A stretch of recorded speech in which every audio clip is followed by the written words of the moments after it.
Muito boa tarde, sejam bem-vindos e bem-vindas ao painel da tarde da Conferência de Liderança e Inovação no Feminino, que assinala o Dia Internacional da Mulher. Para continuarmos com o tema da manhã, o debate em torno da Estratégia Portugal 2030, sob a perspectiva da liderança e inovação no feminino, temos connosco 4 oradoras, a quem agradeço desde já terem aceito o nosso convite.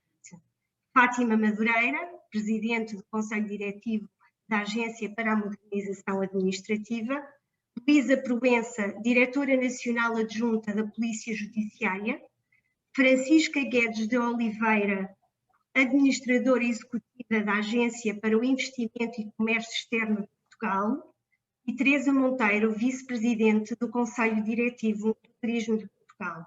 Muito obrigada a todas.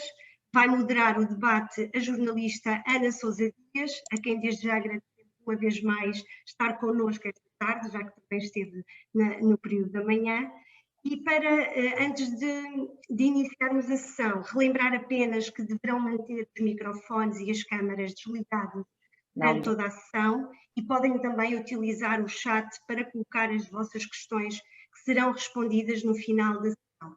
Passo então a palavra a Ana Sousa Dias e desejo uma ótima sessão. Obrigada, Jesus. Vamos então começar. Como fizemos esta manhã, vamos retomar o tema da liderança e inovação no feminino.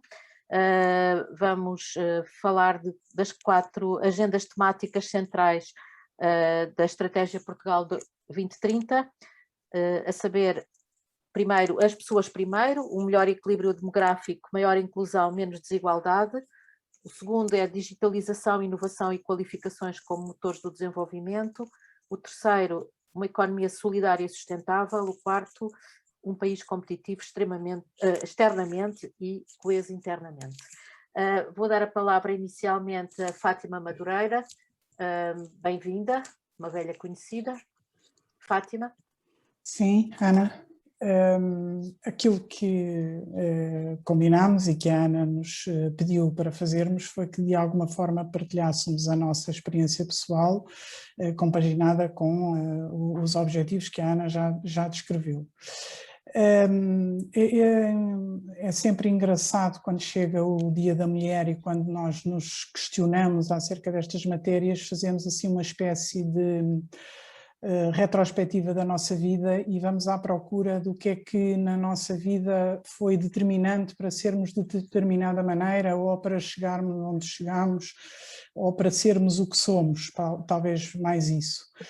E quando me recordo, quando faço essa retrospectiva, há momentos que acho que foram de alguma forma marcantes e não porque se fossem especialmente significantes, mas porque marcaram. Eu sou uma de 4 irmãos, 2 rapazes e 2 raparigas, mas a minha irmã é muito mais nova que eu, portanto eu fui inevitavelmente uma Maria Rapaz. E logo aí é o primeiro sinal de diferenciação que havia na minha geração. Eu digo havia porque acho mesmo que isto se vem diluindo e estamos no caminho certo. E eu, sendo essa Maria Rapaz, era Maria Rapaz, de facto, na rua, com eles a brincar, mas quando chegava a casa eu tinha que fazer a cama e eles não tinham que fazer a cama. E isto para chegar a uma questão que não queria deixar de mencionar, porque acho que a educação é importantíssima em tudo isto. E as mulheres ainda têm um papel determinante na educação dos filhos. E eu digo ainda porque espero que cada vez mais os pais venham a ter um papel determinante. Cá em casa é assim, eu tenho 2 filhas, não tenho nenhum rapaz e portanto é um bocadinho confortável para mim dizer que as mães dos rapazes têm aqui um papel determinante. A minha mãe teve e mandava-me fazer a cama a mim e aos meus irmãos, não os obrigava a fazer a cama. Depois houve outras coisas que, pronto, que têm a ver com a minha idade e provavelmente os que nos estão a ouvir, que são mais novos, já só veem isso nos filmes, que era eu, por exemplo, não podia ir de calças a almoçar à messe, o meu pai era tropa, não podia ir à messe, não podia ir de calças, eu, a tal Maria Rapaz, e aquilo incomodava-me bastante. E fui crescendo. Tinha 13 anos quando foi o 25 de Abril, acho que sou uma privilegiada porque vivi a minha adolescência numa época de mudança do país brutal. Quase que nós vivemos como se vivêssemos uma transformação de 20 anos no espaço de 10 anos, porque por Portugal não tinham passado os anos 60, não tinha passado a Revolução de Maio em França, etc. E depois tudo aconteceu muito rápido. De repente as escolas passaram a ser mistas e houve uma mudança radical na sociedade em geral. E as mulheres foram conquistando espaço e hoje os números, como hoje de manhã tivemos a oportunidade de ouvir a senhora Ministra e as senhoras secretárias de Estado falar, hoje os números são-nos muito favoráveis, estamos de facto a melhorar, também não temos só coisas más, nós temos tendência a valorizar sempre o lado mau. Hoje em dia nós estamos bem posicionados no que se diz respeito ao número de pessoas no governo, ao número de pessoas na Assembleia da República. É evidente que isso teve que passar por regimes de cotas que ninguém gosta, mas que toda a gente percebe que foram necessários e continuam a ser necessários. No meu percurso eu trabalhei desde os 18 anos na Câmara Municipal de Lisboa e quando cheguei à Câmara Municipal de Lisboa aos 18 anos não havia uma única mulher nos cargos dirigentes de topo. E hoje os cargos dirigentes de topo na Câmara Municipal de Lisboa são maioritariamente exercidos por mulheres. E em áreas até menos evidentes, como seja, por exemplo, a mobilidade ou o tráfego, que é mais ainda conhecido como sendo o tráfego, onde eu já fui dirigente e eu era das pouquíssimas mulheres que estavam naquela área. E recordo-me de ir a conferências na Ordem dos Engenheiros e olhar para a plateia e só ver homens na plateia. E porque há áreas onde continua a haver a prevalência dos homens, como seja as áreas de engenharia e as áreas tecnológicas. Tudo isto para chegar à questão das áreas tecnológicas, onde as mulheres continuam a ser em muito menor número do que os homens. Aqui na AMA não é diferente, sendo que o Conselho Diretivo, há 2 mulheres e um homem no Conselho Diretivo. Aliás, como sabem, nos cargos de administração das empresas públicas é obrigatória a paridade, mas no caso até as mulheres estão em maioria em relação aos homens. A direção do TICAP, que é uma área muito tecnológica, é exercida por uma mulher, mas há de facto prevalência de homens em relação ao resto da administração pública, porque a administração pública há de facto muitas mulheres na administração pública, sendo que na administração pública também é mais fácil, e pelas razões que aliás a Secretária de Estado Fátima Fonseca de manhã muito bem explicou, porque há igualdade de salário, porque há igualdade de oportunidades, porque na administração pública é um meio mais controlado, logo as mulheres tendem a estar mais confortáveis e a fazerem carreira na administração pública de forma mais igual do que nas empresas privadas. O que não quer dizer que não tenha que haver por parte das mulheres, na maioria dos casos, um esforço adicional em relação aos homens, porque, como é sabido, culturalmente continuam a ser as mulheres que exercem em casa uma série de tarefas que recaem sobre ela mais do que sobre os homens. E isso aí os números também explicam bem. Por exemplo, agora em teletrabalho, as mulheres recaem sobre elas ainda mais tarefas do que recaía anteriormente.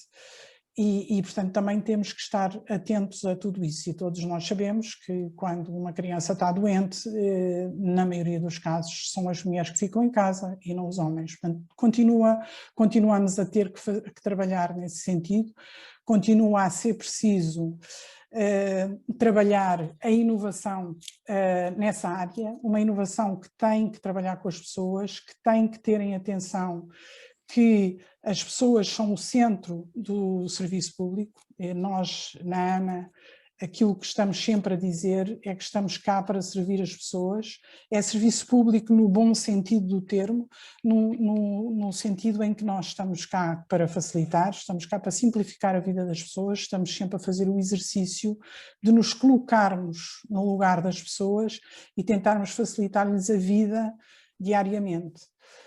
Não, se como mulheres temos ou não mais facilidade de o fazer, provavelmente porque culturalmente o nosso percurso nos obrigou a ter uma maior transversalidade, talvez isso nos dê um skill mais adequado para algumas tarefas.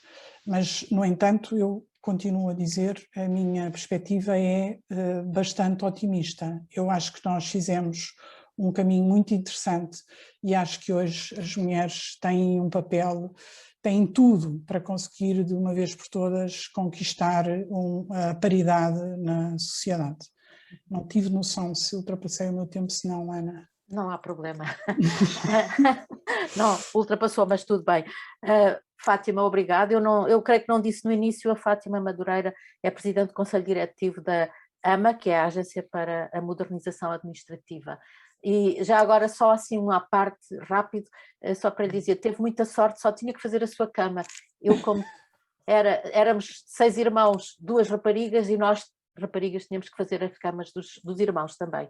Portanto, deve ser a nossa diferença de idades, estes anos de diferença que permitem que não tenha tido que fazer as camas deles, que era todos os dias. Bom, eu vou passar a palavra à Luísa Proença, que é a Diretora Nacional Adjunta da Polícia Judiciária. Boa tarde, Luísa.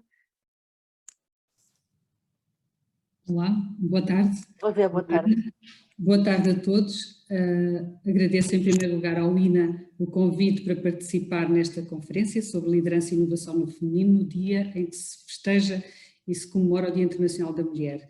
Agradeço também ter-me sido lançado o repto para falar sobre este tema, mas sob a perspectiva dos direitos humanos. E sendo esta uma conferência organizada por uma entidade tradicionalmente focada na formação e na inovação, gostava de começar por referir que o empoderamento da mulher na sociedade começa por ser uma questão cultural, educacional e de cidadania. Se uma sociedade é composta aproximadamente pelo mesmo número de homens e mulheres, se as universidades em Portugal representam mais ou menos essa paridade, também seria normal que os demais domínios da sociedade assim o refletissem, o que não acontece.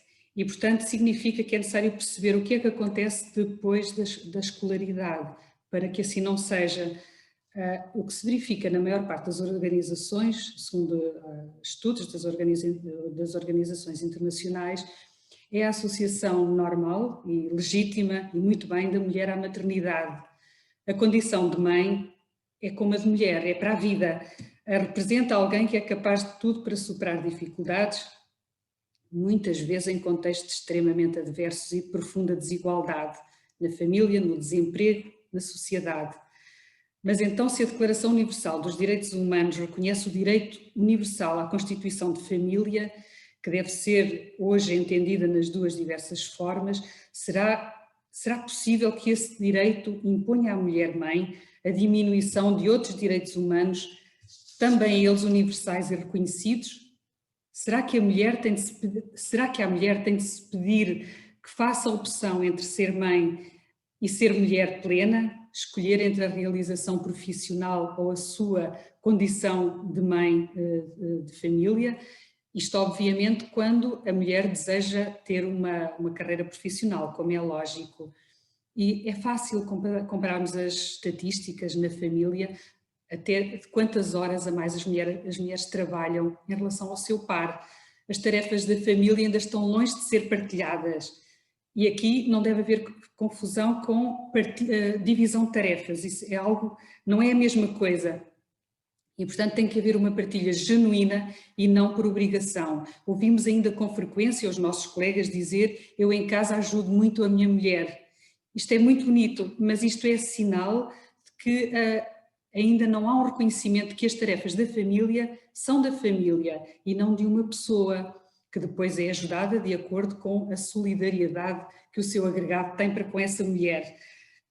Também no emprego continua a ser difícil para uma mulher que é mãe ascender a cargos dirigentes, porque é vista como alguém que tem pouca disponibilidade para uma maior entrega às responsabilidades profissionais, e por essa razão as mulheres com filhos pequeninos raramente ocupam lugares de topo. É preciso sempre, elas têm sempre que optar entre a família ou uma carreira profissional. Raramente estas duas dimensões estão em equilíbrio. Uma vez uma amiga minha disse uma coisa que eu achei muito gira, mas muito oportuna, que ela dizia: os dirigentes homens raramente marcam reuniões ao longo do dia, têm uma tendência para marcar reuniões a partir das 18 horas. Claro, não vão buscar os filhos à escola, não lhes dão banho, não estão preocupados com preparar o jantar. Obviamente há sempre exceções, não podemos generalizar e aqui também não devemos generalizar, mas o que é normal é vermos as mulheres marcar reuniões a partir das 9 horas da manhã. Eu ainda hoje tenho esse defeito ou essa qualidade, desde que tinha os meus filhos pequeninos. A partir do momento em que os entregava na escola ou na creche, ou que eles estavam cuidados, então eu já estava pronta para trabalhar. Não é isso que normalmente encontramos nos homens, porque as preocupações deles são diferentes, até na própria hora do almoço, em que nós vemos que os homens têm muita tendência para marcar reuniões à hora do almoço, com o almoço à frente. Nós, uma sandes, uma sopa, está feita e continuamos a trabalhar, mas às 18 horas, ou a uma hora mais ou menos ao final do dia, vamos para casa porque temos a família. E aqui há um ciclo que é vicioso e que é prejudicial para a condição de mulher. A mulher não fica para essas reuniões à tarde, que se prolongam depois até às 20 horas ou 21, seja lá o que for, mas é aí que normalmente se indicam quem são as pessoas que podem ascender a cargos de direção, portanto elas acabam por naturalmente ficar excluídas. E decorridos 73 anos desde a adoção da Declaração Universal dos Direitos Humanos, continua a ser imprescindível, a meu ver, não nos acostumarmos à ideia de que os direitos estão adquiridos, porque não estão, não podemos banalizar os direitos que estão contidos nessa declaração, pois esses princípios continuam por cumprir. E em Portugal nós vemos que, apesar de vivermos em democracia há 47 anos, e apesar de continuarmos a fazer um excelente caminho nesta matéria, nós continuamos a evoluir, mas de forma lenta e por vezes com recuos, o que é complicado. Continuamos a registrar inúmeros atropelos em matéria de reconhecimento objetivo, factual, da igualdade entre homens e mulheres. A título de exemplo, veja-se a diferença salarial em alguns domínios da atividade económica do nosso país. E também importa ver sobre o prisma dos números da violência doméstica contra mulheres. São números que nos envergonham como sociedade, como país europeu civilizado. Apenas uma pequeníssima percentagem dos números traduzem violência em sentido oposto, em que os homens são vítimas. E por que será? Eu acho que resulta também porque, infelizmente, ainda há uma franja, ainda há camadas da nossa sociedade que veem que aquela mulher é pertença, é sua pertença. E, portanto, pode agir e dominá-la como entender, psicologicamente, fisicamente, de todas as maneiras. Isto é um escândalo, é um atraso civilizacional assustador e começa logo pelos números da violência no namoro, que é absolutamente importante nós não esquecermos que grande parte da violência que se verifica depois enquanto família, ela já tem as suas raízes enquanto jovens que aceitaram que assim era, até mesmo as próprias vítimas, que normalmente são femininas, em grande parte até consideram que isto é absolutamente normal. Isto não é aceitável, isto não pode ser banalizado e aceito como se fosse absolutamente normal. E isto é também uma questão de educação para a cidadania, depende de todos, da escola, da família, dos governos, das instituições, da imprensa, qualquer que seja a forma como se comunica, e sem esquecer o poder das redes sociais. Isto é também uma questão de direitos humanos que importa encarar e assumir como um desígnio de qualquer governo. A violência contra as mulheres na família e no emprego remonta, de facto, a muitas situações de violência no namoro. Não vou falar aqui em estatísticas, mas só rapidamente os números da APAV mostram que 95% das situações de violência reportadas refere-se a vítimas de sexo feminino. Portanto, isto é absolutamente revelador e é importante que nós todos continuemos atentos a quem está ao nosso lado, porque a maior parte das vítimas não tem coragem de verbalizar essa situação de maus tratos, de violência psicológica, de ameaças, de injúria, de prepotência sobre a sua pessoa. Isto é seguramente um problema de direitos humanos. E também acho importante que continue a haver um dia dedicado à mulher. É fundamental continuar a assinalar-se este dia enquanto não estiverem plenamente cumpridos os princípios que constam da Declaração Universal dos Direitos Humanos. E também aqui me interrogo, será que é preciso um dia específico dedicado à mulher? Não será esta uma forma de reforçar ainda mais a desigualdade? Sim, para mim, sim, é um facto. Mas se este assunto deixar de ser lembrado e discutido, então não chegamos mesmo lá. Temos que continuar a festejar este dia e a ter momentos de debate sobre esta temática enquanto continuarmos a conviver com a desigualdade. E o INA está de parabéns por esta iniciativa que é absolutamente essencial não deixar vulgarizar aquilo que são os conceitos com que nós, depois do 25 de Abril, nos habituámos a conviver. É ainda difícil o percurso de afirmação de uma mulher no mundo profissional, em que os homens estão, em regra, muito mais disponíveis, embora a situação se tenha vindo a inverter no nosso país. Mas é preciso olharmos, por exemplo, para os sucessivos governos, em que uma parte significativa eram predominantemente masculinos. Honra seja feita ao nosso atual governo. Eu fui ver e 42% dos ministros são mulheres, o que é um excelente sinal. Significa que as mulheres estão a chegar lá e são absolutamente capazes de cumprir o papel delas. Depois vemos a questão das cotas, que é também algo que a mim, em tese, me envergonha, mas o que é facto é que é preciso que haja cotas, porque pelo menos pela obrigatoriedade importa dar espaço para as mulheres. Além do mais, elas são academicamente fortes, competentes, há quem afirme mesmo que elas são mais focadas e dotadas de uma enorme inteligência emocional, o que as torna mais humanas, empáticas e mais capazes de exercer altos cargos de direção. Então resta que elas tenham capacidade e tenham o espaço para, depois das universidades e depois da formação, que elas consigam receber, continuar o seu percurso na sociedade. É pena é que continua a ser tão difícil compatibilizar a sua carreira com o seu papel de mãe e de família. E pergunto-me se será possível alguma vez conseguirmos este equilíbrio. Será que não conseguimos encontrar modelos de funcionamento que tenham efetivamente conta a sociedade como a essência da organização da sociedade? A própria situação de pandemia veio colocar ainda mais em evidência a necessidade de se atingir este equilíbrio ao mandar para casa muitas das nossas trabalhadoras, obviamente também os homens, como é lógico, mas normalmente nós conjugamos os nossos papéis todos, enquanto mães, enquanto profissionais, enquanto filhas, quando muitas vezes temos que prestar os cuidados aos nossos progenitores, e o que é facto é que acabamos por conseguir conciliar os vários papéis de uma forma que eu diria que poucos homens estão disponíveis para conciliar tudo isto. Obviamente temos as exceções, mas aqui a pandemia realmente veio colocar-nos novos desafios.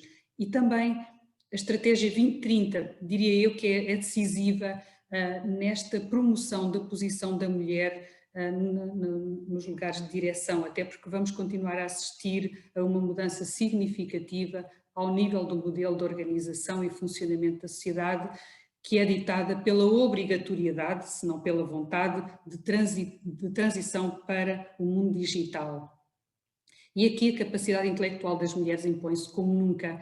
Temos excelentes exemplos de mulheres absolutamente notáveis em vários campos da ciência e da tecnologia. uma sociedade evoluída tem que ser uma sociedade mais igual, e essa igualdade constitui um dos mais básicos direitos humanos, que em simultâneo enriquece as decisões e a sua aplicação, promovendo uma sociedade cada vez mais plural. E mesmo para terminar, só duas ideias. Em primeiro lugar, na Polícia Judiciária, a entrada de um número cada vez mais significativo de mulheres em todas as áreas tem levado a uma reorganização do trabalho em função de novas dimensões que a sua integração tem trazido para a operacionalidade desta casa. O resultado é francamente positivo. Mas agora, mesmo para terminar, eu gostava de fazer referência a uma recente decisão do Supremo Tribunal de Justiça que confirmou a condenação de um homem ao pagamento de 60 mil euros à ex-companheira pelo trabalho que esta desenvolveu ao longo de quase 30 anos de união de facto. E isto por ter considerado que este trabalho resultou num verdadeiro empobrecimento da mulher.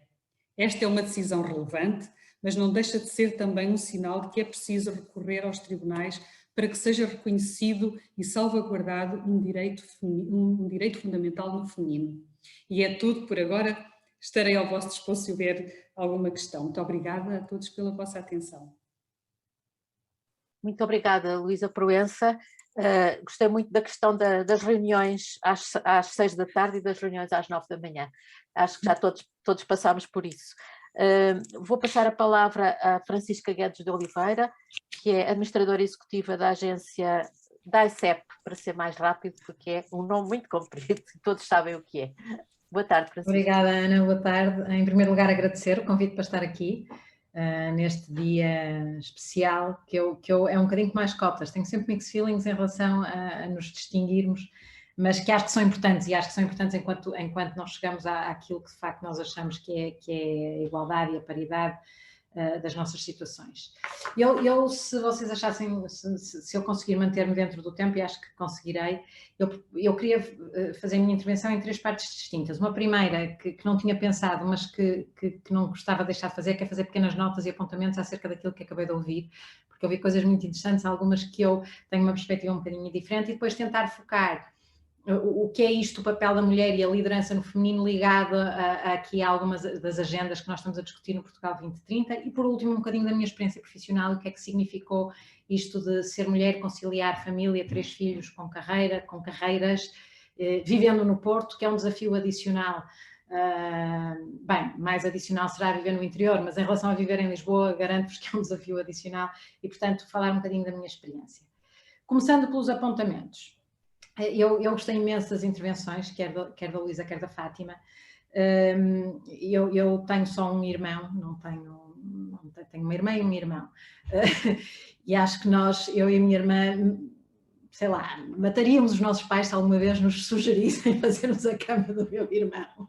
Portanto, isso já não foi uma realidade de facto a crescer. Já somos uma geração que nasceu com o 25 de Abril, portanto, eu nasci em 73, a minha irmã em 72 e a minha irmã em 75, portanto já temos, apesar de tudo, uma realidade um bocadinho diferente. A Fátima referiu que nós estamos no caminho certo, e é evidente que nós estamos no caminho certo no sentido que estamos a evoluir para uma situação mais igualitária e mais paritária. Mas a mim, e talvez não sei se por idade, por contexto familiar, acho que é um caminho certo muito lento. Porque mesmo as questões dos lugares, por exemplo, da paridade no governo e do ponto de vista de lugares de liderança que se começa agora a assistir, quer no público, quer no privado, continuamos efetivamente a assistir a uma disparidade brutal de números. E não só de números, como por exemplo os 42% que a Luísa falava dos ministros serem mulheres, isto é evidentemente notável, e evidentemente notável se compararmos com o que eram os números há uma década, 2 décadas atrás. A verdade é que quando falamos mesmo de lugares de chefia, os números são muito diferentes. Portanto, quando nós começamos, e se virmos isto internacionalmente, por exemplo, os números são impressionantes. 1/4 das pessoas responsáveis por fazer legislação a nível global são mulheres, 1/4, o que significa que 3/4 são homens, 1/3 autarcas, 1/5 ministros, o que significaria uma convergência em 30 anos, mas se formos a lugares efetivamente de chefia, nomeadamente chefes de Estado, estamos a falar de precisar pelo menos de meio século para conseguirmos convergência. Portanto, estamos no caminho certo, mas ainda está a ser tudo muito lento. No nosso país em particular, eu acho que tem muito a ver com o que ambas disseram, e a Ana Sousa Dias também, que tem muito a ver com questões culturais e questões ainda, nós temos democracia há a democracia tem a minha idade, portanto, tal como eu, é muito jovem e, portanto, de facto, efetivamente, eu acho que ainda há muito tempo a percorrer para alguns dos preconceitos e algumas destas coisas serem ultrapassadas. As mulheres têm tudo, efetivamente, para conseguir a paridade, eu não tenho dúvida nenhuma, mas também me custa dizer que as mulheres têm tudo para conseguir a paridade, porque eu quero é que a sociedade tenha tudo para conseguir a paridade. Não é uma tarefa nossa, não é uma responsabilidade nossa, não é? É uma responsabilidade de todos nós em conjunto, enquanto sociedade, para construirmos aquilo que nós achamos, a visão que nós temos do que é que uma sociedade deve ser. Eu estou completamente de acordo que eu sou mãe, tenho uma filha e 2 filhos, ser mãe de rapazes, eu acho que a responsabilidade é acrescida, efetivamente, porque eu acho que essa é, a minha filha é super ativista, super engaged nestas questões todas dos direitos, de tudo que são direitos civis, eles muito menos, e o esforço que é preciso, nomeadamente em pequenas coisas, que é onde eu sinto que culturalmente nós ainda estamos um bocadinho longe, que é... sei lá, se há uns anos atrás, quando eu era miúda, era relativamente natural contar-se uma graça sobre um cabo-verdiano ou um angolano, que hoje em dia é impensável fazer-se, eu acho que devia ser impensável contar-se anedotas de mulheres, e não é. E não é. A mulher que não sabe conduzir, a mulher que se perde porque não tem sentido de orientação, isso são as graças que eles ainda contam. E essa parte, esse ambiente onde é impensável, mesmo num contexto mais relaxado e mesmo num contexto menos profissional, é impensável e tem que ser impensável comportamentos, graças, atitudes discriminatórias. E eu acho que só quando isso passar a ser de facto uma realidade é que nós teremos a esperança que efetiva e objetivamente já não seja preciso impormos cotas, já não seja preciso termos um dia nacional, já não seja preciso fazer todas estas coisas que nós temos que fazer para garantir que o caminho é no caminho certo. Mais uma nota só para acabar as minhas reflexões em relação àquilo que foi dito anterior. A história das reuniões ao fim da tarde. É muito engraçado porque eu sinto exatamente isso, e sinto isso em relação aos meus colegas homens e sinto isso em relação aos meus colegas de Lisboa. Objetivamente verdade que se eu marco uma reunião no Porto para colegas meus de Lisboa virem, eu tenho cuidado, porque eu sei que eles vêm de Lisboa. Aliás, é assim que se passa, porque eu acho que, e não acho que seja minimamente maldade, acho mesmo que é porque está tão dentro do sistema dele que aquilo que se faz em Lisboa, que marcar uma reunião às 9 da manhã em Lisboa é perfeitamente razoável, não é? Pronto, e já o fui, tem que ser, mas portanto essa diferença, essa discriminação, isto tem muito a ver com o Portugal coeso que nós necessitamos e que ajuda a resolver alguns destes problemas. A mulher é sempre mais penalizada, aliás, a mulher e as classes contra as quais geralmente existe ainda discriminação, é geralmente a mais penalizada em contextos adversos. Esta crise veio mostrar isso de forma absolutamente clara. A mulher foi quem mais perdeu o emprego e quem mais ganhou em trabalho não remunerado. E, portanto, coloca-nos sempre numa posição de ainda maior fragilidade em relação àquilo que seria um contexto mais normal, digamos assim. E tudo que são diferenças contextuais ou problemas de funcionamento no contexto agravam esta situação. E aí vamos um bocadinho à agenda do Portugal coeso internamente e competitivo externamente, sobretudo nesta perspectiva para já falar daquilo que é o interno. As assimetrias regionais e aquilo que é o desequilíbrio brutal que o nosso país tem do ponto de vista de desenvolvimento coeso internamente, agrava a situação das mulheres. E agrava a situação das mulheres, na minha opinião, sobretudo por 2 vias. Em primeiro lugar, porque a centralização de competências em Lisboa e de cargos de chefia em Lisboa faz com que a mulher tenha muito mais dificuldade em conciliar, se quiser efetivamente, tiver uma ambição de uma carreira, seja na administração pública, seja no privado, que lhe permita aceder a determinados cargos de chefia, tem muito mais dificuldade em fazer esta conciliação com a vida pessoal se não se mudar para Lisboa.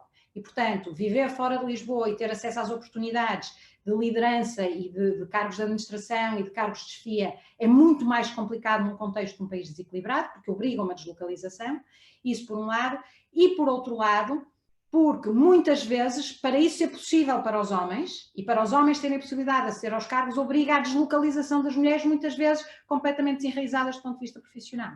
E, portanto, a falta, o desequilíbrio territorial no nosso país agrava uma situação que já de si é uma situação desfavorável para as mulheres.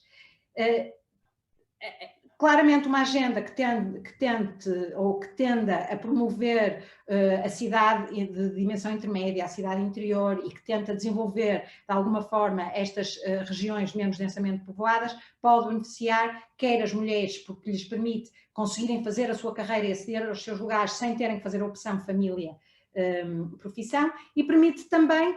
E depois é um ciclo vicioso, porque se as mulheres ficam e os maridos ficam, as competências ficam, se as competências ficam, mais naturalmente será que os filhos sejam educados aí e possam ter tendência para ficar, e portanto potencia o próprio desenvolvimento endógeno depois das regiões.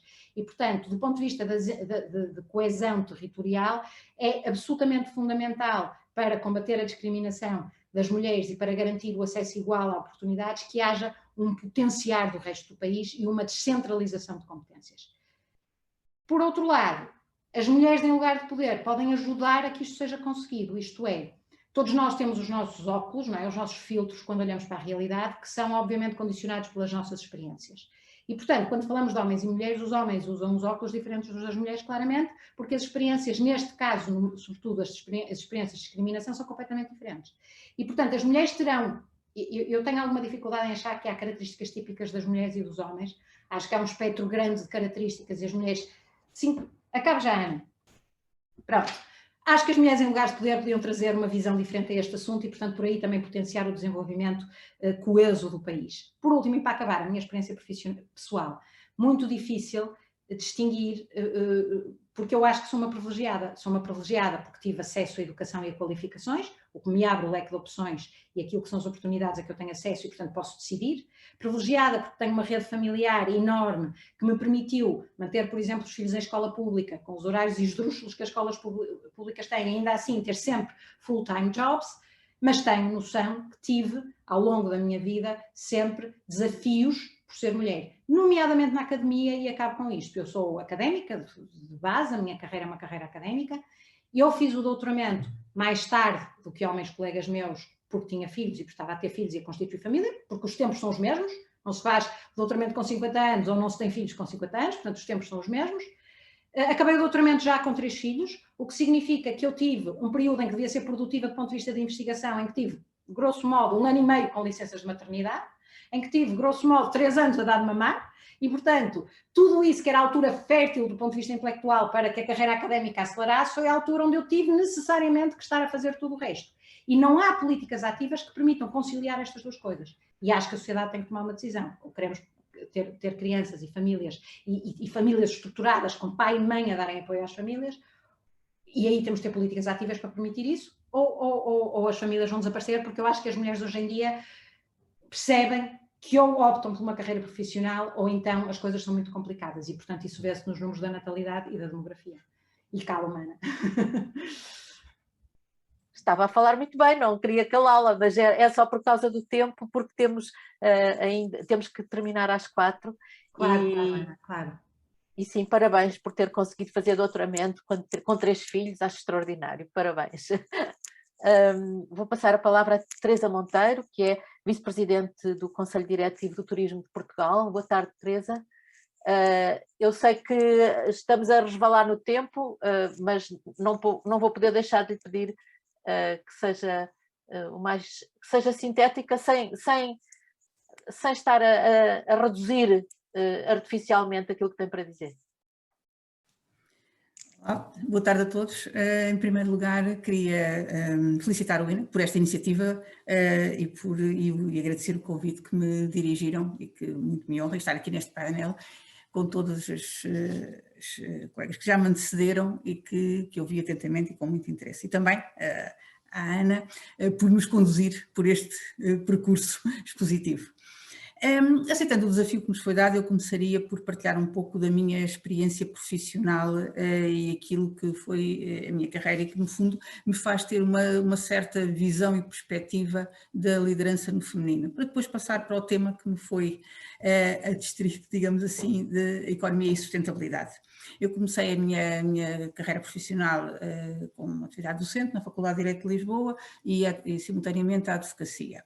E aqui é uma liderança diferente daquela que se coloca nestes contextos.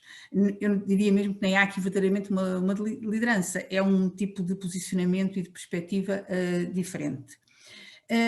Posteriormente passei a exercer cargos de direção, de topo na administração pública, primeiro em gabinetes ministeriais, como chefe de gabinete e depois em várias áreas da administração pública, e tive o privilégio de passar, e a sorte, porque é bastante enriquecedor, pelo trabalho, pela justiça e presentemente no turismo.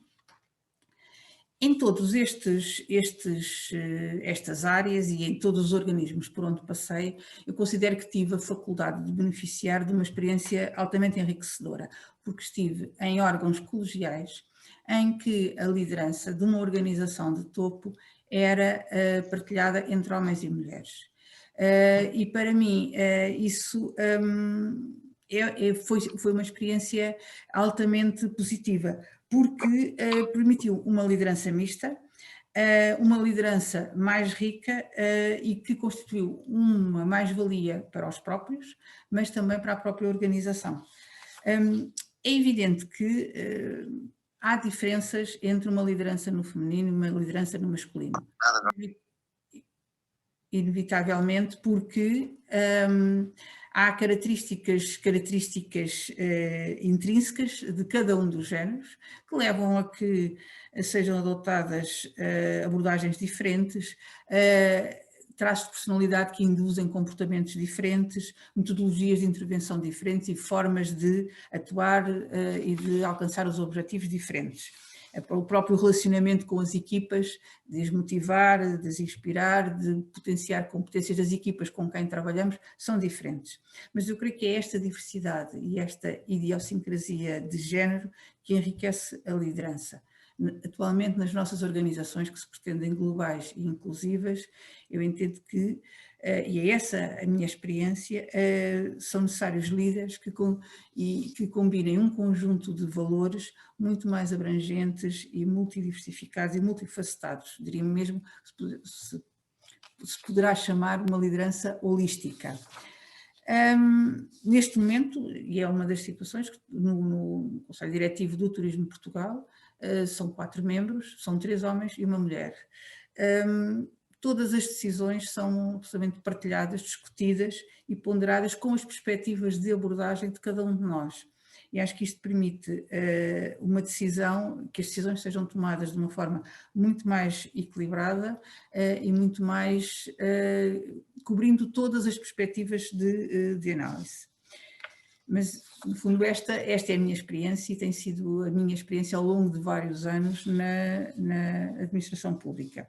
Embora eu reconheça que, e como já foi dito e não vou estar a repetir, foi evidenciado pelos colegas que me antecederam, que ainda há um longo caminho a percorrer, ainda há muitas dificuldades para as mulheres. Agora, eu creio que isto envolve fundamentalmente uma mudança de mentalidades e de comportamentos e que há uma área muito importante que pode induzir essa mudança de mentalidade e de comportamentos, é a nível da educação. Tudo começa na educação, nas escolas, em casa, isto já foi referido aqui, aquilo que se passa na escola, nos próprios currícula de ensino e também em casa, a educação que é passada aos nossos filhos. É necessário que haja uma alteração de mentalidades, de comportamentos e que haja condições para que se possa criar uma efetiva igualdade de oportunidades para as mulheres e para os homens.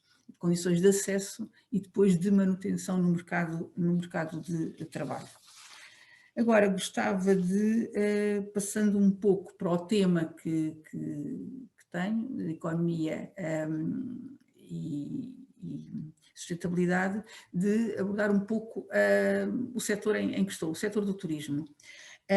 E este setor enfim, tem sido reconhecido nos últimos anos, é um setor que tem vindo a ter um peso crescente na economia nacional, por força das receitas do setor, por força do volume de emprego que gera, pese embora neste momento esteja, como também todos sabemos, a atravessar uma crise enorme. É um dos setores mais impactados pela pandemia. Portanto, há quebras que rondam os 70%. Todavia, esta não é uma crise, como todos facilmente percebemos, não é uma crise sistémica, é uma crise conjuntural que é provocada por fatores que são estranhos ao próprio setor, exógenos, e que à própria atividade. Todos os nossos, aquilo que constitui a mais-valia do nosso país enquanto destino turístico, tudo continua lá. Continuamos a ter a nossa gastronomia, logo à cabeça as pessoas, que são um dos ativos mais importantes no turismo, mas continuamos a ter a nossa gastronomia, a nossa cultura, os nossos monumentos, o nosso território, os nossos valores culturais, portanto, tudo isto continua lá. Portanto, é uma questão de nos sabermos preparar para o momento da retoma. E é aí que é no fundo aproveitar um momento de grandes dificuldades que estamos a ultrapassar neste setor e transformar isso numa oportunidade de melhoria e de nos prepararmos para o momento da retoma. E aqui o Turismo Portugal, tanto enquanto organismo que atua nesta área, assumiu um projeto de mudança para os próximos 3 anos com um objetivo muito claro, de desenvolver a atividade turística de uma forma sustentável.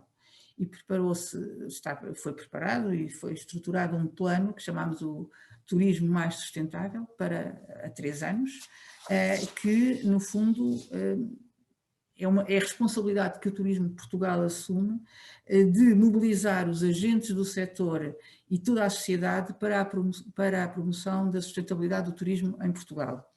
Aqui é um compromisso com toda a sociedade, com as pessoas, com o território. De alguma forma, dando a volta a uma frase que ficou famosa, é perguntar o que é que o turismo pode fazer por ti, e para que as condições de vida das pessoas que vivem no território podem melhorar e o que é que o turismo lhes pode trazer de bom. Este plano contempla cerca de 70 iniciativas, esteve em discussão pública, teve mais de 100 contributos de todos os interessados, associações, particulares, entidades públicas, entidades privadas, e estamos agora a analisar todos esses contributos. Os grandes vetores deste plano são a sustentabilidade em 3 pilares: económico, social e ambiental. Do ponto de vista económico, aumentar a receita, e isso é muito importante neste momento em que o setor atravessa uma crise muito grande. Do ponto de vista ambiental, pretende-se estimular boas práticas ambientais nas áreas da energia, da água, dos resíduos, e com uma aposta forte no pilar social, combater a sazonalidade, que é um problema ainda neste setor e que tem um impacto forte depois na estabilidade do emprego e que conduz a que haja problemas de empregabilidade, e também uma aposta grande no reforço das qualificações do setor para melhor capacitar os seus ativos. Neste plano que foi estruturado e que estamos a preparar, queremos também contemplar algumas medidas que consideramos importantes, dando especial atenção ao papel da mulher no setor e que contribuam para reforçar a sua intervenção e a sua atuação neste setor. E dava-vos, enfim, vou tentar ser breve para finalizar, mas dava-vos 3 exemplos de medidas que estamos a pensar desenvolver e que pretendem desenvolver o papel da mulher neste setor. Por um lado, é importante conhecer qual é verdadeiramente o posicionamento da mulher e o seu papel no setor. Ou seja, o que é que eu quero dizer com isto? Todos dizemos que é um setor em que as mulheres não são tão bem remuneradas, têm funções e tarefas menos qualificadas, não têm salários mais baixos, não atingem lugares de topo, não temos, por exemplo, nenhuma mulher à frente de um grande grupo hoteleiro, mas tudo isto são percepções que temos. Achamos que é importante realizar um inquérito por forma a conhecer a verdadeira realidade e a distribuição por sexo, por formação, níveis salariais, posições de liderança, e isto vai nos permitir conhecer o setor e qual é o posicionamento da mulher no setor para depois poder, no fundo, tomar as decisões, mas decisões informadas, com um conhecimento que deem resposta àquilo que for verdadeiramente a realidade do setor. Depois, um segundo campo de atuação que nos parece muito importante é a formação. E aqui temos a vantagem de ter escolas de hotelaria e é a nossa intenção introduzir nos currículos formativos a vertente da promoção da igualdade de género e de igualdade de oportunidades. É, no fundo, aquilo que eu dizia há pouco. A mudança de mentalidades e a mudança de comportamentos tem que ser induzida pela educação. E, portanto, é logo a este nível da educação que queremos introduzir estes valores. Depois, em termos gerais, uma aposta forte na formação, por forma a aumentar as qualificações e uma maior capacitação das mulheres. Portanto, reforçar a componente formativa dirigida às mulheres. Pretendemos ainda, e era o último exemplo que vos queria dar, estimular o empreendedorismo, mas o empreendedorismo no feminino. Nós temos muito bons exemplos de projetos inovadores e sustentáveis, que aliás já foram premiados, desenvolvidos por mulheres. Portanto, importa estimular as mulheres a avançar nesse sentido. E é muito importante, entendemos que é muito importante divulgar, e esse é um dos aspectos também a atuar nessa linha, divulgar testemunhos e boas práticas de projetos que sejam projetos de sucesso. E, aliás, a seguir vamos ter aqui a participação da chefe Marlene, que é exatamente um desses bons exemplos de empreendedorismo, de capacidade de inovação e de sucesso. Aliás, esse é um dos campos em que há muito poucas chefes, se vê chefes femininas, chefes mulheres, e que tenham projeção e relevo na sociedade. E, enfim, basicamente era isto. E queria só dizer que a nossa aposta para este setor é afirmar o turismo como uma atividade económica que gera emprego, que é em todo o território, preserva o ambiente, valoriza o património, a cultura, as comunidades locais e desta forma tornar o nosso destino mais competitivo, mas um destino turisticamente sustentável e em que todos contam, em que todos têm que participar a nível de todo o território e especialmente as mulheres. Contamos com as mulheres. Muito obrigada, Teresa, e acho que estamos todos à espera que seja possível, enfim, com a diminuição ou com o controle da pandemia, voltarmos todos ao turismo, não é? Estamos todos cheios de vontade disso. Eu tenho aqui várias questões para colocar, há duas ou três que são as chamadas de atenção, uma delas creio que se dirigia à Luísa Proença, da Polícia Judiciária, que é uma chamada de atenção para a questão de haver também muita violência de filhos em relação a mães, não só a violência conjugal, mas filhos em relação a mães. Não vai dar tempo para responder a isto, tenho pena. Outra chamada de atenção é para a dificuldade de chegar a cargos de liderança por parte dos jovens devido ao estatuto de precários que têm. E, portanto, obviamente ficam numa situação mais distante da possibilidade de chegar à liderança. Agora, há aqui 3 ou 4 questões que andam à volta da mesma coisa e por isso eu vou pôr a questão e vou pedir para cada uma de vocês, visto que já estamos mesmo no fim, já com a Marlene à nossa espera para falar, que me diga se valeu a pena ou não, porque as questões são formuladas de maneiras diferentes, mas são basicamente a mesma. É assim, é realmente apelativo e interessante ter uma função de liderança, ter uma carreira profissional com com êxito, digamos, em detrimento da família, ou a família realmente beneficiou do facto das carreiras de cada uma das 4 terem sido carreiras de sucesso? Podem responder-me uma a uma. Eu vou perguntar primeiro à Fátima. Fátima? Sim. A carreira versus família. Tem que ser uma resposta quase telegráfica, Fátima. Não, nunca tive que fazer essa opção, felizmente. Acho que consegui, modéstia à parte, acho que consegui fazê-lo de forma equilibrada. Foi sempre essa a minha ideia e uma coisa compensou a outra, sempre com a ajuda de todos. Cá em casa também somos uma equipe, como no trabalho, e acho que a coisa deu-se. Obrigada, Fátima. Luísa Proença. Muito rapidamente, no meu caso, em primeiro lugar, esteve a família, a carreira ficou para depois, nunca foi um objetivo estruturado, foi acontecendo, mas no princípio, no início da minha carreira, diziam-me: com esse tipo de horários e com essas preocupações nunca vais ser dirigente. Felizmente estou cá, é uma excelente experiência e, portanto, eu acho que mais ou menos as coisas conseguiram estabelecer-se. Obrigada. Francisca? Eu acho que a questão é exatamente essa, é que não se pode pedir às pessoas para escolherem e portanto, eu felizmente, porque me considero privilegiada, conseguir conciliando e fazendo as duas coisas em paralelo. Se tivesse que escolher, escolheria a família, até porque a família foi algo que não me pediu, não é para estar aqui e está, e só acabar dizendo, acho que é o tipo de perguntas que nunca se faria um homem.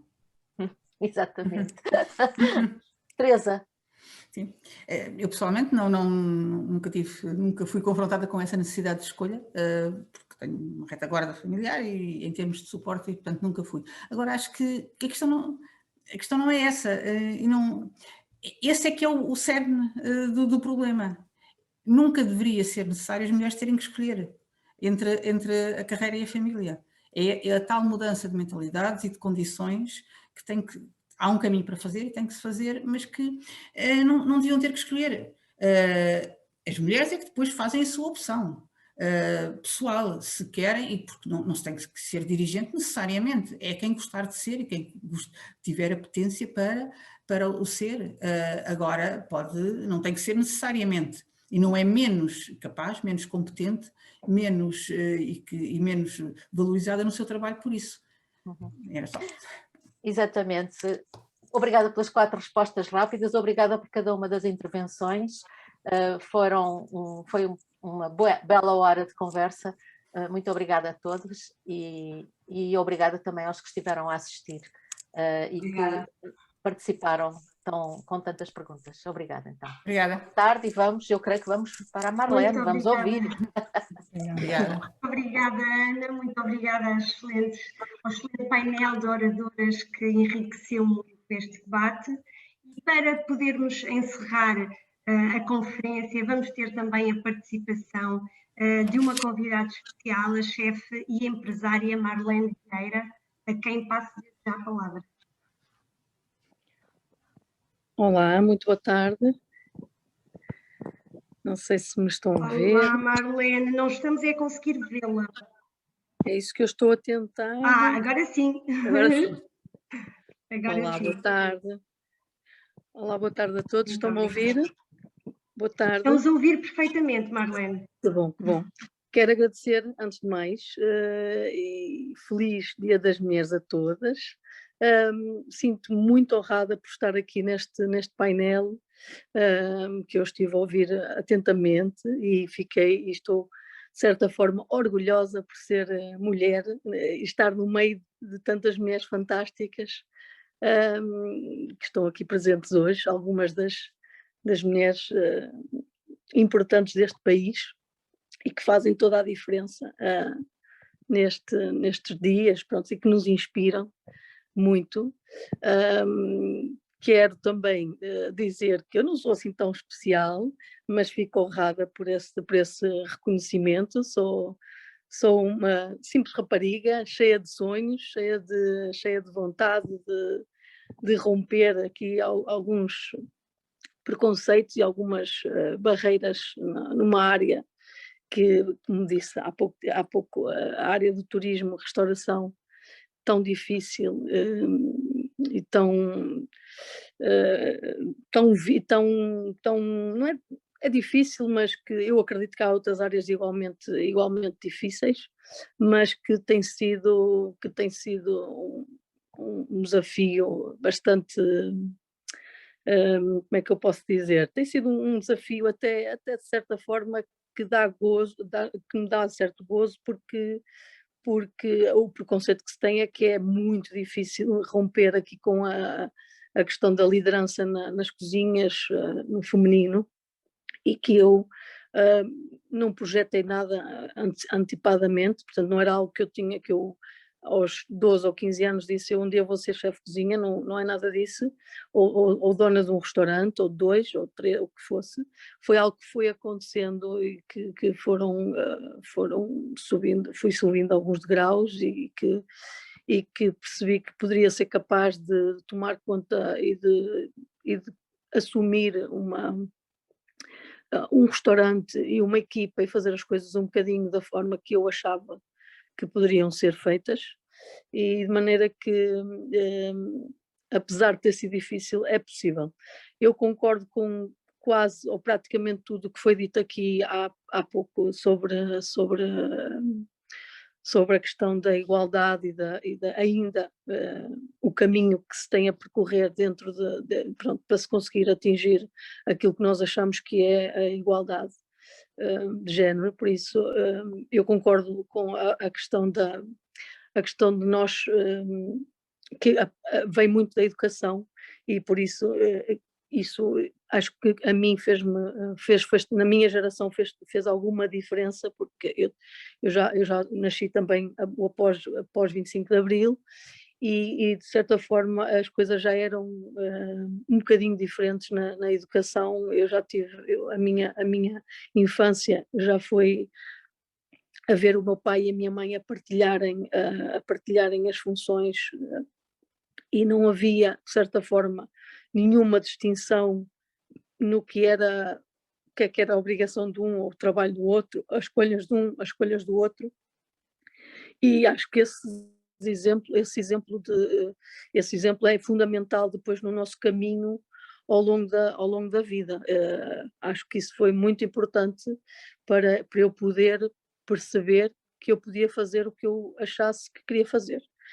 Acho que isso é fundamental, é o primeiro, sem dúvida o primeiro passo, é a educação, a nossa educação em casa, mostrar que nós podemos ser e fazer aquilo que nós escolhermos fazer. Na minha área, se calhar falo mesmo porque dou formação também nas escolas de hotelaria, e da minha experiência é que essa educação ainda não está presente em muitas famílias, e não está presente em todas as famílias. Ainda há famílias onde o exemplo que a mulher tem que fazer determinadas funções e o homem faz outras ainda é muito presente. Portanto, apesar de termos passado 25 de Abril e muita coisa mudou a partir daí com os direitos, há muita coisa que está enraizada ainda na nossa cultura, e que isso se vê nas escolas, e quem está junto dos alunos, da formação, que há ainda muita, há muito sentimento de inferioridade em relação à atitude da própria mulher perante o homem. Portanto, se retraem-se muito mais nas funções, nunca querem, é muito difícil para elas darem o primeiro passo, sentirem que são livres para dar opinião. É muito difícil, há uma ou outra que sobressai, mas a grande maioria ainda está na retaguarda. E eu acredito que isto vem da educação, porque eu sei que na sociedade na nossa sociedade há muitas frases, há muitos pensamentos, há muito aquela coisa as piadas que falavam há pouco, e que de certa forma ajuda a retrair um pouco as nossas atitudes e as nossas atitudes no dia a dia, mas eu acho que a educação molda muito a nossa forma de estar depois na sociedade, e depois no caminho que queremos fazer. Grande parte das mulheres nesta área ainda enveredam muito pela formação, depois terminam os seus cursos de cozinha, fazem os seus cozinha, e não só, mesmo a parte da sala, restauração, mesmo a parte da gestão hoteleira, fazem o caminho da formação, têm os seus estágios, têm ali 1, 2 anos de atividade profissional e acabam por desistir, porque é muito difícil ainda, o caminho é dificílimo para se conseguir ter uma palavra forte nesta área, de sermos ouvidas, sermos escutadas, e acabam por desistir também pelo grau de dificuldade em impor a nossa, não é impor, mas que nos respeitem, que nos ouçam, que haja essa liberdade, e isso ainda não existe totalmente. Mas depois há outras mulheres que optam pela família, que chegam à idade sentem o chamamento da maternidade e decidem optar pela família, que é válido, tudo bem, é uma escolha, não teriam que o fazer se as coisas fossem de certa forma partilhadas, assim como é no meu caso, e é pelo que eu percebi no caso daqui das minhas colegas oradoras, que há um trabalho de equipa familiar, há um trabalho de partilha, de nos reorganizarmos e fazer com que as coisas sejam possíveis de acontecer. E a verdade é que a realidade é que não acontece isso. As mulheres acabam por optar pela família, que obviamente é algo que, quando têm que optam pela família, porque há uma responsabilidade forte da questão de manter a família firme, não é? É algo que nos mantém sempre muito...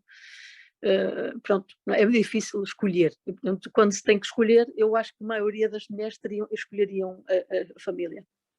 E nesta área, não sei o porquê ainda, eu acho muito bem que se faça esse estudo do grau das escolas, o porquê das mulheres não continuarem o seu caminho, depois na formação, depois de estarem em trabalho, no contexto de trabalho, porque é que desistem. Eu acho que este trabalho efetivamente tem que ser feito para se poder perceber, pelo menos nesta área de turismo, porque é que é tão difícil as mulheres optarem, não é optarem, terem que optar, porque não é possível para elas não verem os dois caminhos, não há essa abertura.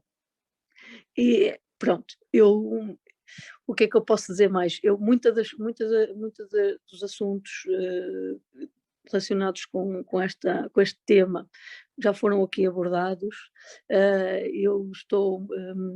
Eu posso falar que na minha área, área, no meu contexto de trabalho mais próximo, há muitas cozinheiras mulheres, muitas cozinheiras que estão... A minha equipa é mais de 50% são mulheres e que estão mais jovens que eu, e eu acredito que as coisas vão ser muito diferentes daqui para a frente. O caminho está a ser feito, está a ser construído, nós estamos muito melhor do que estávamos há 10 anos atrás, há 20 anos atrás. Não temos que nos conformar com tudo aquilo que conseguimos até aqui, temos que continuar a nossa luta pela igualdade e por não nos conformarmos com aquilo que está pressuposto, e mantermos aqui o nosso pulso firme e tentamos passar valores a quem está connosco da melhor forma possível. Não tenho muito mais para dizer. Quero dizer-vos que estou e que sou muito orgulhosa de ser mulher e de me sentir lisonjeada por estar aqui hoje e poder partilhar um pouco da minha visão também enquanto mulher, e é isso. Obrigada. Muito obrigada, chefe Marlene. Nós já desafiámos os nossos participantes a colocar, se quisessem colocar alguma questão. Neste momento ainda não surgiu assim nenhuma questão para lhe colocar, mas se calhar eu avançaria com uma pergunta, talvez como uma mensagem mais para todas as mulheres que nos estão a ouvir e que estão a assistir, de qual é que é a melhor resposta, qual é a melhor estratégia para lidar com os desafios que são muitos, e sobretudo no seu trabalho, para poder atenuar essas desigualdades. Ainda sente. A melhor resposta é assim, sem dúvida que nós temos que ter uma retaguarda equilibrada no que toca à nossa base familiar e que nos permite sugar um bocadinho dessa energia e de nos mantermos fiéis àquilo que nós queremos ser, o que queremos atingir, quais são os nossos objetivos e caminhar. Eu acredito que se eu pudesse escolher se eu tivesse escolhido outra profissão, iria ter dificuldades da mesma. Acho que um caminho tem sempre dificuldades. Acho que não existe caminho sem obstáculos. Claro que é um caminho se calhar com muitos obstáculos, mais do que será um caminho de um homem. É possível que, não sei, eu acredito que o homem tem outros obstáculos, nós temos estes, e é preciso continuar firme naquilo que nós queremos. Dá muita, às vezes ficamos cansadas de lutar, ficamos muito tristes com determinados comentários. Eu que estou nesta área e que muitas vezes que dou a cara, não é, pelo meu negócio, pelo meu trabalho, pela minha área, junto dos clientes, e às vezes tem comentários de homens e mesmo de mulheres que me dizem: mas é uma mulher chefe. Portanto, não se está à espera de se ver uma mulher atrás de uma cozinha enquanto chefe. Ainda isso não está. Eu hoje em dia não fico chocada, até brinco com a situação. Não, na altura, quando nos meus primeiros anos de chefe de cozinha, de liderança, a assumir um projeto, ficava muito indignada, chateada, e não fazia questão nenhuma de esconder isso. Fazia questão de frisar que é muito triste ouvir esse tipo de comentário. E hoje acho que a maturidade também nos traz estes obstáculos todos que nós já passamos, traz-nos esse lado também de leveza, não é? Hoje já encaramos as coisas com outra leveza, e o que é certo é que é possível. É isso que eu posso dizer a todas as mulheres: é possível. Eu acho que não existe caminho fácil, seja a área que for. Agora, assim, nós queremos que o caminho das mulheres que vêm a seguir seja um bocadinho com menos pedras, e que as conquistas que se vão tendo ao longo do nosso percurso sejam partilhadas com os nossos colegas de profissão. Foi isso que eu realmente não senti ao longo da minha experiência profissional, que as conquistas eram muito solitárias, porque os homens não ficam tão satisfeitos com as nossas vitórias quanto eles ficam uns com os outros. É isso que eu posso dizer daquilo, e portanto acho que eu para ter aquilo que eu tenho hoje, houve outras mulheres que sofreram muito. Para outras mulheres, para a minha filha vir a ter coisas que vai ter, que eu não tive, é preciso passar por isto, e é bom saber que daqui a 20 anos tudo vai ser muito mais fácil. Eu tenho a certeza disso. Aqui uma questão que vai um bocadinho também ao encontro daquilo que disse. Em relação às dificuldades que sentiu, acha que essas dificuldades, esse bloqueio é devido ao facto de se encontrarem homens a liderar essas empresas?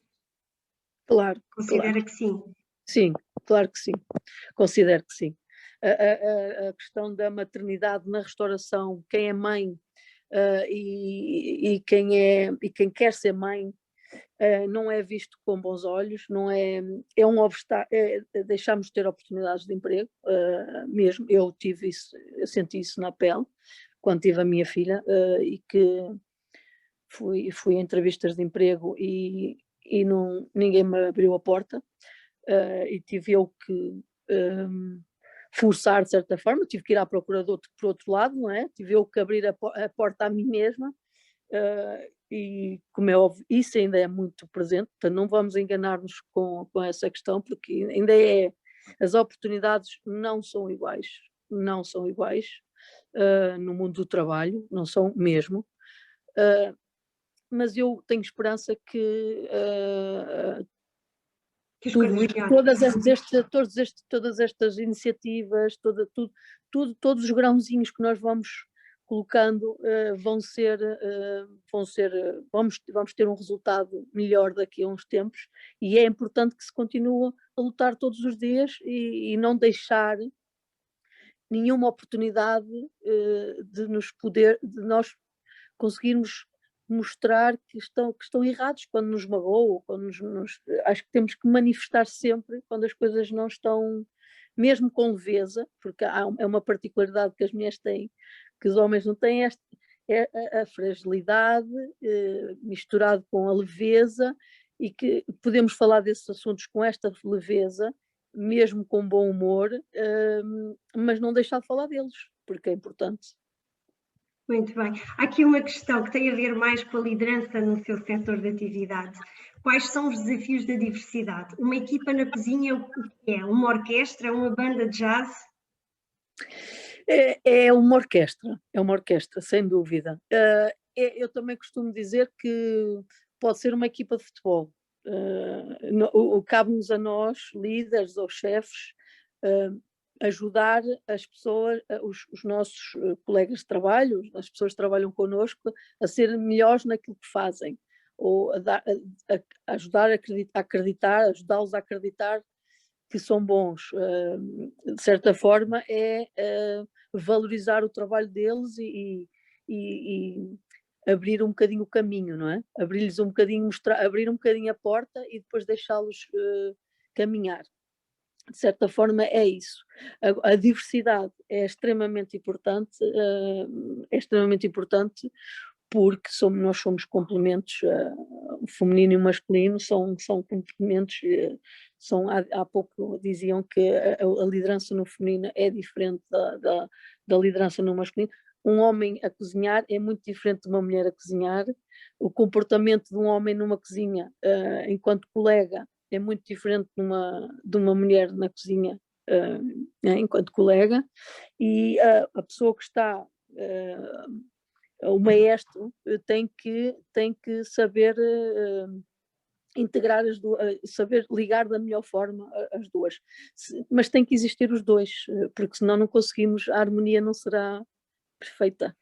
Exato. Há aqui outra questão que tem a ver com a questão, a razão para que as mulheres sejam grandes cozinheiras na família, mas os chefes são menos reconhecidos como chefes. Porquê é que acha que isso acontece?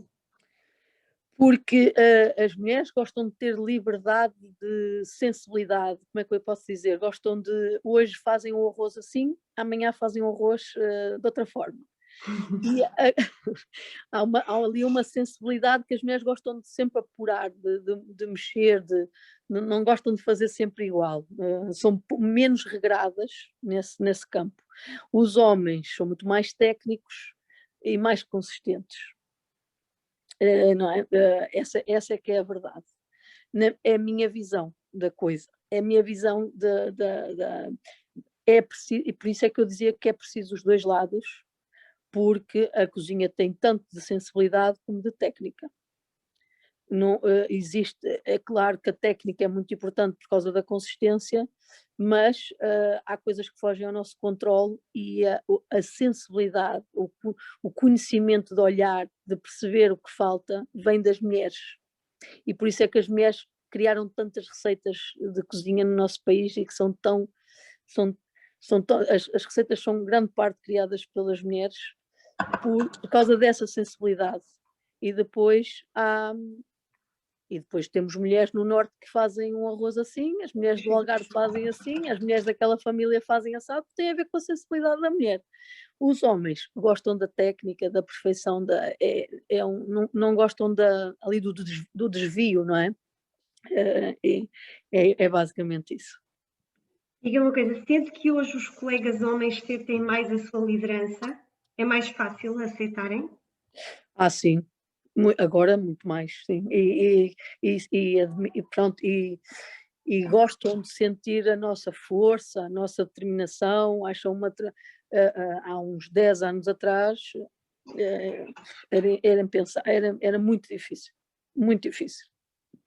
Muito difícil mesmo de liderar uma equipa enquanto mulher, porque não havia minimamente respeito, nem se sentiam inspirados, nem sequer davam a oportunidade de nos ouvir. Nós não tínhamos voz, tínhamos pouquíssima voz em equipas grandes de cozinha. Não é claro que se eu abrisse o meu restaurante e montasse uma equipa era diferente. Agora, eu estar num hotel e subir o degrau, não é? De passar de cozinheira, cozinheiro primeira, subchefe, chefe.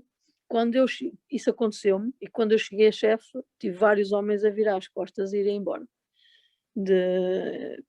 Isso aconteceu. Pronto. Hoje em dia já não é assim, já não é tão assim. Graças a Deus, já valeu a pena. E nós já estamos com adiantado da hora, mas antes queria lhe perguntar, e a título de conclusão, quais é que acha que são as características mais importantes numa liderança, sobretudo no seu setor, para ser bem-sucedida, digamos assim?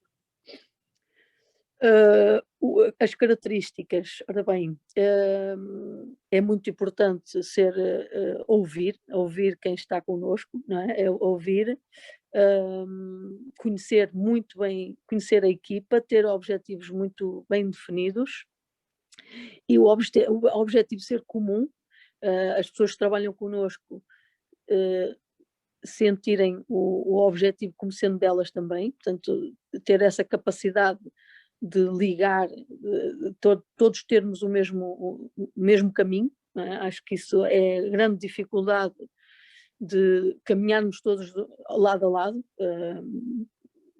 num projeto, ter a capacidade de comunicação, de inspiração, acho que a partir e ter empatia com o outro, com o próximo. Chefe Marlene, foi um prazer enorme, muito obrigada por ter partilhado a sua experiência connosco, praticamente tivemos sempre quase 300 participantes em sala, o que é excelente. Agradeço-lhe muito a atenção e a ter aceito o nosso convite e até uma próxima oportunidade. Muito obrigada. E antes de encerrar, relembrar que esta sessão vai estar disponível no nosso canal de YouTube e desejar a todos uma boa tarde e um excelente Dia Internacional da Mulher. Muito obrigada. Obrigada. Boa tarde e até uma próxima oportunidade. Obrigada.